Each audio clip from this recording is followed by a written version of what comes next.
Bulletin کا باقاعدہ آغاز کریں گے۔ وفاقی وزیر اطلاعات عطا تارڑ نے کہا ہے کہ پی ٹی آئی کا ملک دشمن عناصر کے ساتھ گٹھ جوڑ بے نقاب ہو گیا ہے۔ کاش نورین خان بھارتی میڈیا پر بھارت کے 7 جہاز گرنے کا ذکر کرتی۔ سہیل آفریدی اور ان کی حکومت نے اسلام آباد G11 کچہری خودکش حملے پر کوئی بیان نہیں دیا۔ بلوچوں کے نام سے تمام فیک اکاؤنٹس بھارت اور افغانستان سے آپریٹ ہو رہے ہیں۔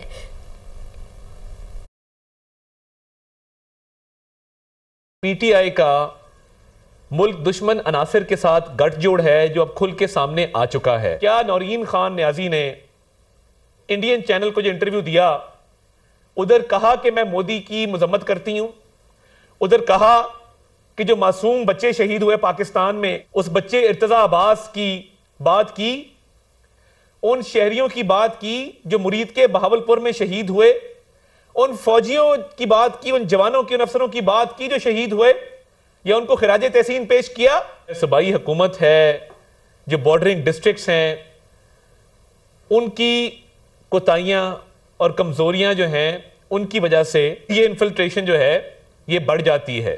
دہشت گردوں کی انفلٹریشن اور ان کو پناہ مل جانا مقامی علاقوں کے اندر، اور آپ دیکھیں کہ جو کیسز رجسٹرڈ ہیں ان 3 سال کے اندر، ان کیسز کی تعداد 4000 سے بھی تجاوز کر گئی ہے۔ تو یہ پروسیکیوشن کا سسٹم تو صوبائی حکومت کے ماتحت ہے، مگر پروسیکیوشن کا سسٹم نہ ہونے کے برابر ہے۔ وزیر اعلیٰ صاحب کو اڈیالہ کے باہر نعرے لگانے تو آتے ہیں، جوتی کا ناپ دینا بھی آتا ہے اور تصویر کو صاف کرنا بھی آتا ہے، مگر پروسیکیوشن کے سپیلنگ نہیں آتے۔ ڈرگز کی جتنی سمگلنگ، جتنی ٹریڈ ہوتی ہے خیبر پختونخوا حکومت کی نگرانی میں، وزیر اعلیٰ خود ملوث ہیں، ان کے لوگ ملوث ہیں۔ آج بھی خیبر پختونخوا کے اندر پہاڑ کاٹے جا رہے ہیں، انلیگل ٹھیکے ایوارڈ ہوئے ہیں مائنز کے۔ جب افغانستان سے دراندازی ہوئی، حملہ ہوا، پاک فوج نے اس کو بھرپور طریقے سے ماضی میں پسپا کیا، آپ کے سامنے ہے۔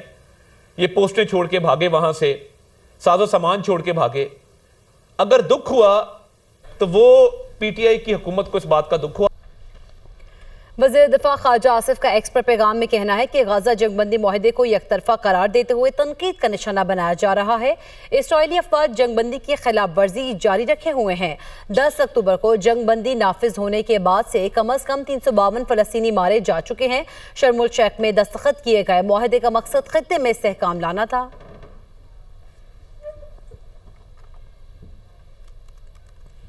ابھی آپ کو براہ راست لیے چلیں گے، وزیر خزانہ اس وقت گفتگو کر رہے ہیں۔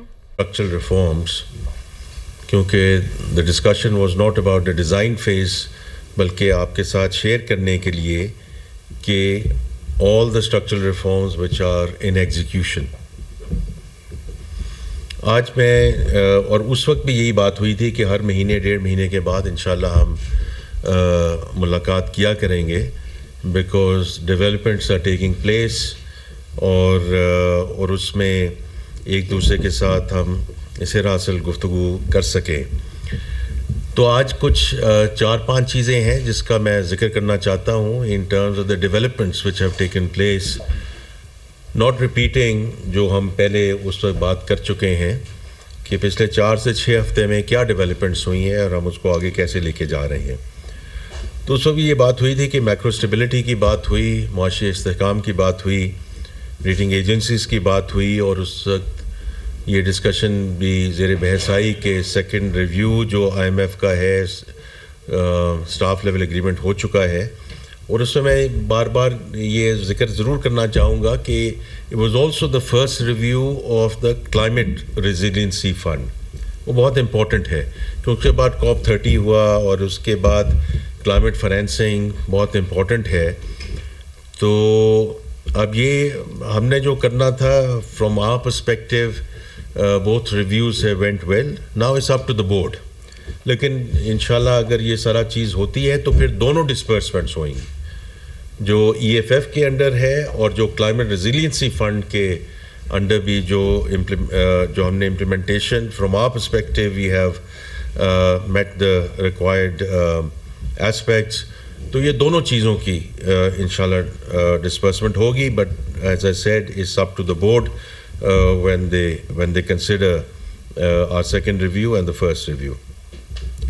اچھا، دوسری چیز جو میں ذکر کرنا چاہتا ہوں is around the local activity، اور یہ ابھی پاکستان بزنس کونسل کا بھی ایک سیشن یہاں تھا جہاں ہم نے بڑی ڈیٹیل میں بات کی کہ اس وقت جو لوکل ایکٹیویٹی ہے in terms of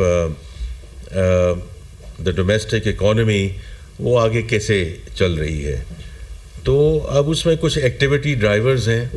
activity drivers جو جولائی ٹو اکتوبر کے جو 4 مہینے کے اعداد میرے سامنے ہیں کہ cement has gone up by 16%, fertiliser 9% سے بڑھا, پیٹرولیم 4% سے بڑھا, آٹو موبائلز 31% سے بڑھا, اور موبائل فونز کی جو پروڈکشن ہے اور جو سیل ہے وہ 26% سے بڑھی. اچھا, اب اس کا جو سارا, کیونکہ ڈفرینٹ پیرامیٹرز دیئر, اس کا جو لب و لباب ہے وہ یہ ہے کہ لارج اسکیل مینوفیکچرنگ جو ہے وہ 4.1% سے اس میں اضافہ ہوا year on year in the first quarter of 26. اور جو سپٹمبر میں یہی جو نمبر تھا وہ 2.7 تھا, وچ مینس کہ منتھ آن منتھ گروتھ بھی ہے اور ایئر آن ایئر گروتھ بھی ہے. تو آئی تھنک کہ یہ ایک اچھا اشارہ ہے, ایک اچھا جو ہمیں گروتھ کی ہم جو بات کرتے ہیں اس میں ایک مثبت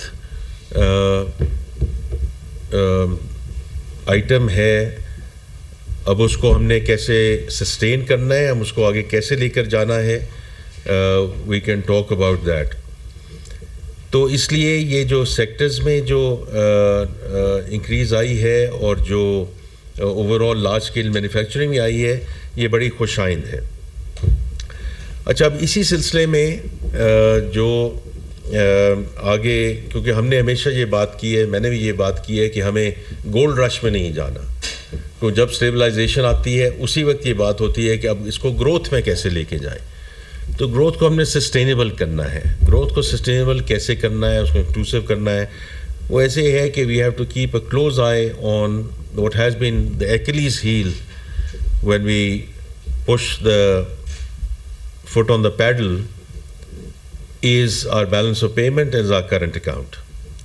تو اس میں بھی اب ہمارا بڑا اس پہ فوکس ہے کہ اس کو ہم ہر نظریے سے دیکھتے جائیں کہ کسی وقت بھی ایسا کوئی ایشو نہ آئے کہ this becomes a real issue for the country.